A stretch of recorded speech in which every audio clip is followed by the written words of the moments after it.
Hoje seria o aniversário de meu pai, estaria completando 89 anos, então eu peço permissão de vocês para dedicar a minha modesta contribuição para esse fórum à memória dele.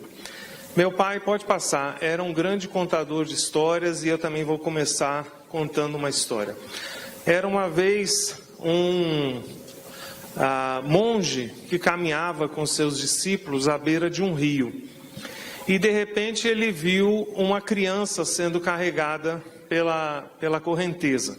Imediatamente ele pulou dentro da água e conseguiu tirar a criança. Na hora que ele ia saindo do rio, viu que outra criança também estava sendo carregada pela correnteza, voltou, tirou essa criança e de novo repetiu outra criança. Então, depois que ele já tinha tirado umas 4 crianças, ele virou para os discípulos e disse: corram o rio acima e descubram quem é que está jogando essas crianças. Ou seja, não adianta eu ficar tirando uma de criança em criança, se tem alguém rio acima jogando as crianças dentro da água. E eu acho que falta nós nos questionarmos quem é que está jogando as crianças no rio, né? Falta nós pararmos de olhar para as coisas como fatos isolados e enxergarmos os processos mais amplos, os processos da cultura, da história. Por que estamos na situação que estamos? Falta sairmos da posição de queixa e lamúria e impotência e irmos para um lugar onde possamos dizer: bom, isso é o que está acontecendo, isso é como as coisas estão agora, mas na verdade elas não foram sempre assim. E muito menos elas terão que ser assim no futuro. Porque o futuro não é a repetição do passado. Se fosse, nós estaríamos lá na Idade das Cavernas ainda. Então, a humanidade, pode passar, nós como seres humanos, precisamos fazer esses questionamentos e precisamos não ficar olhando, tentando viajar, olhando pelo retrovisor, né? Porque o retrovisor é o passado, nós precisamos olhar para o futuro não é a repetição do passado. Mas quando a gente olha no retrovisor, existe sempre um ponto cego. E o ponto cego é muito difícil da gente discernir, porque nós estamos para a nossa cultura assim como o peixe está para a água. O peixe não tem consciência da água, o peixe não enxerga a água, não sabe que existe uma coisa chamada água, ele simplesmente está imerso na água. Quando é que o peixe descobre que existe uma coisa chamada água e outra chamada não água? É quando ele é retirado da água. Aí ele se dá conta que havia algo em torno dele que ele não enxergava e que esse algo era a cultura, era a água. No caso do ser humano, esse algo que nos rodeia, nos permeia, né, e que nós não conseguimos enxergar, é a cultura. Nenhum de nós consegue enxergar a cultura dentro da qual está imerso. Ou a gente precisa sair dela para poder olhar de fora, ou a gente precisa fazer um baita exercício de desapego e de distanciamento, de poder olhar para as coisas de fora, como observador. Então, por exemplo, quando a gente vê a situação que tem hoje nos Estados Unidos, não hoje, há muitos anos, com a questão da venda das armas, o direito a possuir armas, e até onde eu consegui estudar, a única coisa que uma arma serve é para matar. Eu não conheço nenhuma outra utilidade para as armas, né? E o direito à arma está acima do direito à vida. Então, quando nós, que não estamos imersos nessa cultura, olhamos daqui de fora, a gente não consegue entender como é possível que uma nação tão desenvolvida, tão rica, um povo com tantas qualidades positivas, com tantas competências, né, não consegue enxergar o óbvio, que a arma foi feita para matar, e quanto mais armas estão circulando, maior a probabilidade de haver mortes. Então, os defensores lá da questão da arma dizem que são problemas mentais. né? Mas ou eles estão insinuando que os norte-americanos são mais loucos do que o resto do mundo, ou não estão percebendo que problemas mentais existem, pessoas com problemas mentais existem no mundo inteiro. Mas massacres como ocorrem lá regularmente só existem lá. Então, é fácil para a gente olhar daqui e enxergar o absurdo dessa situação. Vocês sabem que agora a proposta e alguns estados dos Estados Unidos já estão fazendo isso, treinando os professores para irem armados para a escola, né? Já tem estados onde professores foram treinados e é anunciado aos estudantes que tem professores armados aqui dentro. Ninguém sabe quem são, ficam tentando adivinhar, porque a melhor forma de responder à possibilidade de um ataque desses é ter professores armados para matar o aluno que resolveu atirar em todo mundo. Então, é algo, como eu disse, para nós que não estamos mergulhados nessa cultura, é muito fácil perceber o grau de insanidade da situação e das propostas que se fazem. Mas é fácil ver o problema dos outros e os nossos. Tratando da mesma questão do como a sociedade lida com o fenômeno da violência, né, o enfrentamento à violência. Então, qual é a água que nos rodeia aqui, né? O pensamento individualista, egocêntrico, egoísta. Não, eu não preciso me preocupar com o problema da criminalidade, da violência, porque eu dobrei o tamanho do muro da minha casa. Não, só o muro não é suficiente, eu botei cerca elétrica. Não, eu também botei câmeras, e agora tem um vigilante, e tem cachorro no quintal, e eu vou blindar o meu carro.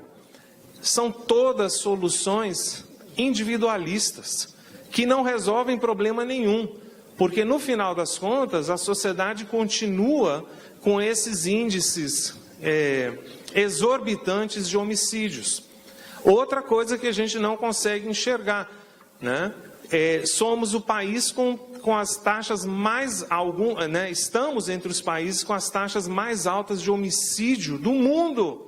Nem os Estados Unidos, com esses tiroteios, conseguem se comparar ao Brasil, onde todo ano, pelo menos 50 mil pessoas são assassinadas por armas de fogo. 50 mil pessoas. Nem na frente de guerra morre tanta gente todo ano. E nós continuamos achando e dizendo, não, nós somos um povo pacífico, né? E não precisamos de programas de educação para a paz. Porque a Espanha, que tem índices de assassinato, de homicídio 100 vezes menor do que o Brasil, tem programas de educação para a paz em todos os níveis, tem doutorado em educação para a paz. Portugal, vários outros países que nem se comparam os índices de violência com o nosso, investem pesado em educação para a paz, porque já entenderam que esse é o caminho, mas o Brasil não precisa se preocupar com isso, porque nós somos um povo pacífico, nós somos um povo acolhedor, né? Nós não temos racismo, nós não temos esses problemas, né? O último país a abolir a escravidão foi o Brasil, porque falaram que agora faz 130 anos, e foi o primeiro, né, a se proclamar uma democracia racial, que até hoje está se procurando e não se encontrou.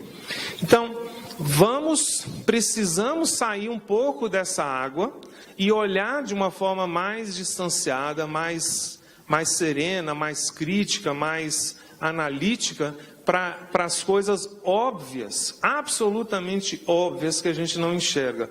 Porque já dizia Nelson Rodrigues que o óbvio é muito difícil de ser enxergado. E aí, outra coisa óbvia é assim, se você não é parte do problema, não pode ser parte da solução.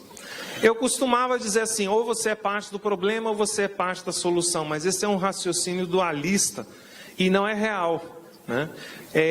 O real é, se eu não percebo como que as minhas ações ou as minhas não ações contribuem para esse problema, então eu não tenho nada a contribuir para esse problema, para a solução desse problema. Eu preciso saber qual é a minha parte. Porque eu nem botei esse slide, porque sabia que essa frase ia ser repetida milhares de vezes, e é uma das minhas 2 frases favoritas, é a frase de Mahatma Gandhi: seja você mesmo a mudança que deseja ver no mundo, né? Então, o que isso tem a ver com a escola, né? É que em tantos trabalhos que eu já fiz, em tantos lugares do Brasil, em tantas escolas públicas e privadas, sempre me chamou a atenção um fato muito interessante. Quando a gente discute com os professores a situação da violência na escola e o que pode ser feito pela cultura da paz, os professores têm várias propostas muito boas, todas elas direcionadas aos alunos, aos pais e, no máximo, aos demais funcionários da escola. Os professores nunca se incluem como parte do problema e, consequentemente, como parte da solução. Ou seja, a violência sempre é dos outros. Os outros têm que aprender a ser melhores, os outros têm que aprender a viver em paz, os outros têm que aprender a dialogar, a respeitar. Então, como é que a gente quer construir uma cultura de paz dentro da escola, se a gente, né, enquanto professor, não se percebe também como parte do problema, seja pelo que fazemos, seja pelo que não fazemos? Pode passar. E Molière, então, nos diz: não somos responsáveis apenas pelo que fazemos, mas também pelo que deixamos de fazer. Porque aquilo que a gente deixa de fazer, aquilo que a gente escolhe não fazer, é uma escolha. Então, toda escolha, nós somos moralmente responsáveis por ela. Seja a escolha de agir, seja a escolha de não agir. Seja a escolha de tentar fazer alguma coisa, ou a escolha de ficar observando e reclamando e criticando e procurando alguém ou algo a quem possamos culpar. Então, somos responsáveis de um jeito ou de outro. E aí, trago essa conclusão de um trabalho de Mayer e Lossell, que diz o seguinte: quando educadores, pais e instituições se posicionam perante os adolescentes com uma neutralidade de valores, ou evitando mencioná-los, inadvertidamente terminaram por ensinar a ausência de valores como valor primário. E isto tem gerado em muitos jovens a crença de que cada um só é responsável por seus atos de acordo com seus próprios critérios de certo e errado. Gente, se houver qualquer coincidência do que esses autores estão descrevendo com o nosso cenário aqui, não é coincidência, né? Por que vocês jogaram gasolina e queimaram o índio que estava dormindo no ponto de ônibus? Porque eu estava entediado, né? Aí me deu vontade. São meus critérios de certo e errado. E nós achamos também, né? Olha a água aqui que nós estamos imersos, que nós não devemos trabalhar a questão de valores na escola, porque valores é uma escolha pessoal. Mas veja, quando eu digo que é uma escolha pressupõe ter opções, ter alternativas. Se nós não estamos transmitindo nossos valores claramente para os nossos filhos e também para os alunos, eles vão escolher entre o que e o que. Os únicos valores que eles vão ter acesso e conhecimento são os, enfim, não sei qual o nome, antivalores que estão pulverizados, né, em várias formas de comunicação, de mídia, enfim, que são antivalores. É o isolamento, é o individualismo, é o egoísmo, né? É o hedonismo, né? A busca do prazer instantâneo. Então nós precisamos sair de dentro dessa água e perceber que adianta, né? Eu falava com Rebeca, a filha dela estudou numa escola que eu conheço, onde a questão dos valores é bastante trabalhada. De uma forma não confessional, não denominacional, né? Mas de uma forma transversal, de uma forma transcultural, de uma forma transreligiosa, e a diferença que isso faz na formação das crianças e dos jovens. Pode passar, por favor? Então,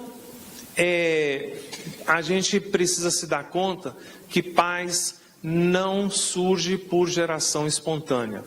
E isso parece bem óbvio, mas de novo, óbvio é difícil de ser percebido, porque quando a gente pega 30, 40 crianças e coloca numa sala de aula e diz, olha, convivam, se respeitem, lidem com a diversidade, sem oferecer apoio, orientação, sem oferecer os meios para que eles aprendam a lidar com essas diferenças, sem trabalhar na direção de promover esse respeito, essa inclusão, esse diálogo, nós estamos acreditando em geração espontânea.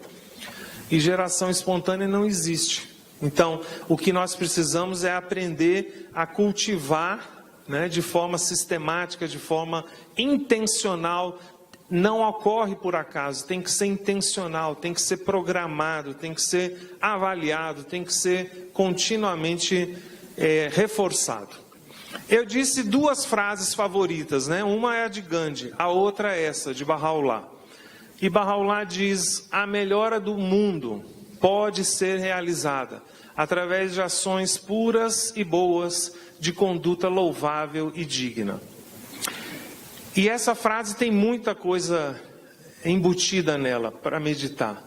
A primeira coisa que eu vejo é, a melhora do mundo pode ser realizada. Essa é uma afirmação poderosa, que a gente precisa meditar sobre isso. A melhora do mundo pode ser realizada. Existe todo um esforço para fazer a gente acreditar o contrário, de que as coisas não têm jeito, de que as coisas estão fora das minhas possibilidades, de que isso é demais para mim. De fato, tem muita coisa que está fora do meu alcance. Mas aí, por que eu fico olhando só para o que está fora do meu alcance e não olho para as coisas que estão ao meu alcance? As coisas que eu posso influenciar, que eu posso contribuir, que eu posso mudar. Então, sim, a melhora do mundo pode ser realizada. E a frase também nos diz o como, através de ações puras e boas. Então, a ação pura é aquela que não tem uma outra intenção, o desejo é realizar algo que seja bom. Uma ação boa é aquela cujos frutos são bons, é bom para mim, é bom para o outro, é bom para a coletividade. E conduta, que fala de comportamento, não é só ações pontuais, mas é a sua maneira de viver que seja louvável e digna. Então, são as minhas duas frases favoritas, eu sempre gosto de trazê-las. Por favor, pode passar. E aí a nossa Mafalda tá ali, liga a televisão e aí diz, use, compre, beba, coma, prove. Ei, o que eles pensam que nós somos?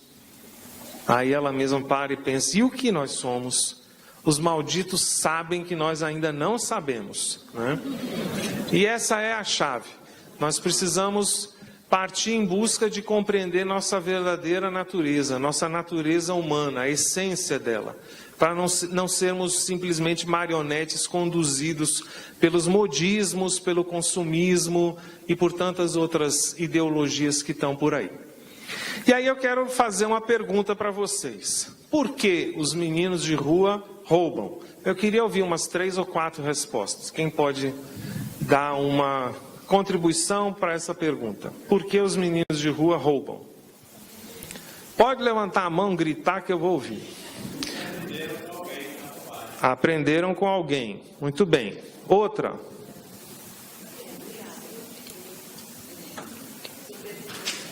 Não tem os seus direitos de sobrevivência respeitados. Outra. Não tem oportunidades. O que mais? Oi. Não tem, querem ter. Ok, já temos 4. A última aqui. Diga. Só um minutinho. Aqui, depois você e a gente encerra. Diga.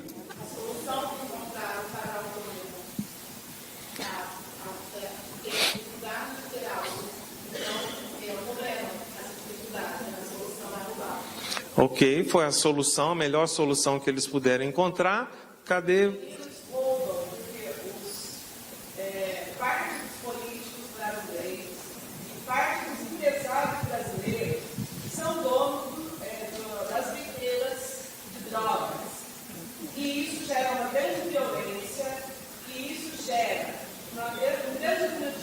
beleza, o que a gente tem de beleza nesse país, e o que a gente tem de gente que é a favor de defender todo mundo. Então, a boa parte dos nossos alunos tem alguém que está preso na família e vive a violência em consequência do tráfico de drogas no Brasil. Certo. Enquanto a gente não mexer diretamente nesse assunto, que é o tráfico de drogas que gera essa violência toda, que você falou, a gente vai estar continuando a jogar com as nossas crianças no Rio. E não vai adiantar. A gente tem que falar sim da cultura de paz, né? Mas então, vamos lá, porque isso aqui era só uma pegadinha, não é o tema. É só uma pegadinha. Sabe por quê? Porque nessa pergunta está embutida uma afirmação. A afirmação que está embutida aqui é que todos os meninos de rua roubam. E isso absolutamente não é verdade. Por isso, todas as respostas que vocês deram, elas estão corretas, mas também estão erradas. Exatamente como a história dos 6 cegos que foram entrar em contato com o elefante, que Arun Gandhi contou de manhã. Cada um tocou numa parte e achou que tinha enxergado o elefante como um todo. Eu trouxe essa pegadinha para a gente falar um pouco sobre premissas. Porque a questão é que as nossas premissas... O que são premissas ou pressupostos, né? São crenças, conceitos, ideias, valores, né? Conceitos ou preconceitos, são ideias ou ideologias que a gente toma, que a gente dá a elas o status de verdades. Verdades tão fundamentais que a gente usa elas como base dos nossos modelos mentais, como fundamento dos nossos modelos mentais, do nosso raciocínio. E o problema é que quando você coloca ali a base da casa, você constrói a base e depois constrói a casa. Depois que você começa a construir a casa, você não vê mais os fundamentos dela. Elas estão ali embaixo, dentro da terra. E o problema das premissas e dos pressupostos é que muitas vezes eles são inconscientes.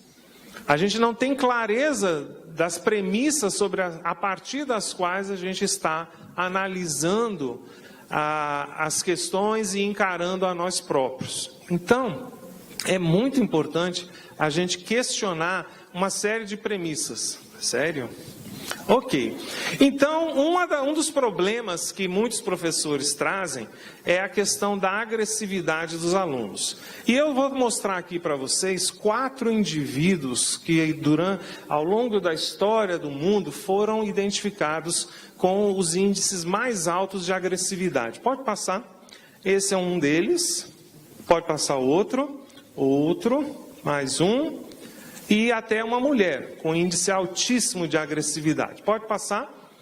E aí eu aproveito para apresentar a vocês. No canto superior esquerdo, Mahatma Gandhi. Ao lado dele, Irmã Dulce. Aqui embaixo, Nelson Mandela. E à direita, Martin Luther King. Tá?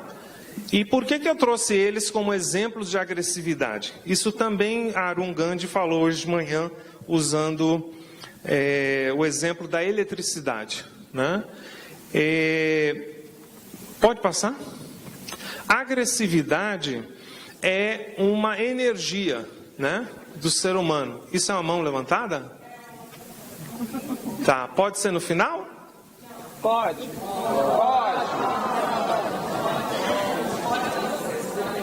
Hein? Pode. Sim.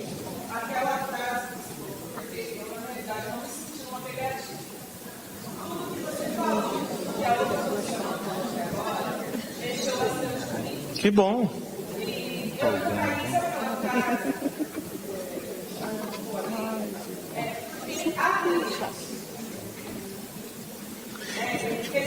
Ah, sim. Aí seria uma frase sem a premissa. Porque na frase, por que os meninos de rua roubam, há uma premissa nas entrelinhas, que dá a entender que todos roubam. Mas se a frase fosse, por que há meninos que roubam, estaria correta. Há meninos de rua que roubam, assim como a maioria não rouba, né? Então, sim, um bom exemplo do uso da língua, né? Então, veja, a agressividade é uma energia, uma característica humana que, inclusive, os recém-nascidos já apresentam, não vai dar tempo de falar tudo isso, mas, enfim, ela é uma polaridade que vai da agressividade para a passividade. Passividade não tem nada a ver com pacífico, com paz, tem a ver com passivo, né? E todos nós temos tanto agressividade quanto passividade, e ambas as energias são muito importantes em diferentes situações da vida da gente. Então, quando você estiver lidando com uma criança ou um jovem que tem uma agressividade muito grande, lembre-se dos 4 exemplos que eu dei aqui, porque eram pessoas que tinham agressividade, ou seja, essa impossibilidade de aceitar as coisas como elas estão, de querer romper com o status quo e mudar a realidade do mundo.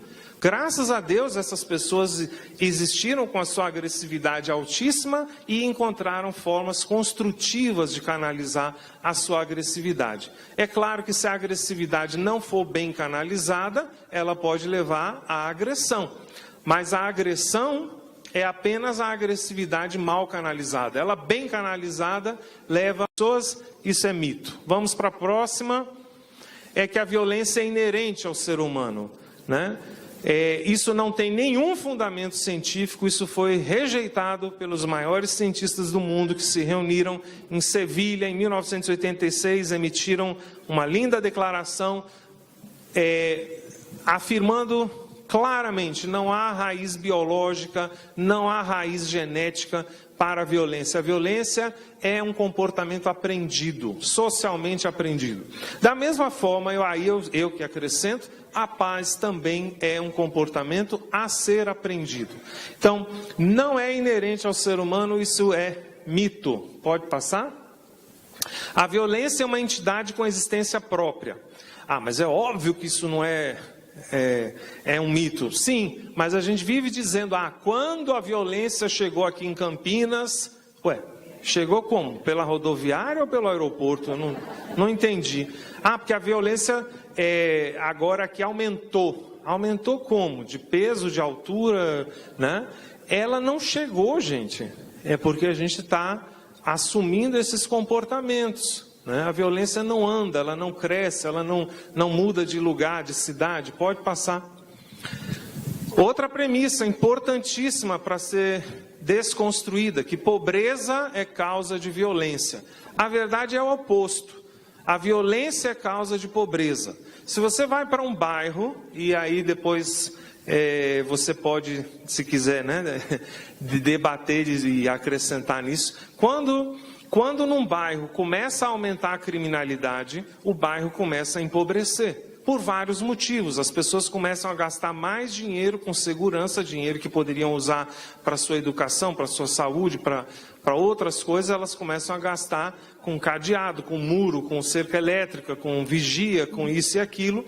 Aqueles empreendedores que têm lá o seu negócio, a padaria, a farmácia, não sei o quê, eles são afugentados, eles mudam de bairro, e os jovens que têm expectativa de alguma coisa melhor na vida, o sonho deles passa a ser mudar embora daquele bairro. Então, é um mecanismo altamente perverso que submete as pessoas, e aqueles que tentam furar esse bloqueio, tentam furar saindo do bairro, o que afunda mais ainda ele em todos os sentidos.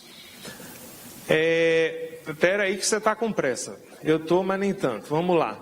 Então, aqui embaixo tem o fato. As disparidades econômicas, a exclusão social e a falta de perspectivas, essas 3 coisas, cada uma delas é uma forma de violência. Violência estrutural. E essa violência estrutural, ela se torna causa da violência interpessoal, que é aquela que afeta a gente diretamente, e a gente se queixa, porque a violência estrutural é bem difícil de ser percebida. Então, não é a pobreza, é a disparidade econômica, é a falta de perspectivas, é a exclusão. Pode passar? Cultura de paz implica em ausência de conflitos, de forma nenhuma. Cultura de paz implica da gente aprender a lidar com os conflitos de uma forma dialogada, negociada, respeitosa, que contribua para o crescimento e melhoria de todos. Pode passar. A outra premissa é bem interessante, é uma bem forte na nossa cultura nacional. A premissa do tudo ou nada. Ou mudamos tudo de uma vez só, ou então não adianta fazer nada. Essa ideia, né, já abortou muitas coisas boas no Brasil. Porque assim, não, ou você faz isso em todas as escolas, ou não faz em nenhuma. Resultado, adivinha, não se faz em nenhuma. Porque é uma ideia de que tem que ou muda tudo para todo mundo de uma só vez, ou não faça nada. Então, quando alguém vier com esse tipo de abordagem, tem que questionar, você está a serviço de quê? Ou de quem? Porque para quem quer uma mudança, e para quem tem uma visão orgânica dos processos de mudança, a gente sabe que a mudança pode começar bem pequena. O problema não é começar pequeno. Todos nós começamos como uma célula ovo. Olha o tamanho da criança agora aqui, ó, né? Então, nós começamos bem pequeno, mas se você nutre, aquilo pode crescer e se desenvolver. Né? Muito bem. Então, a minha palestra também se desenvolveu até aqui, e depois a gente continua no debate. Obrigado.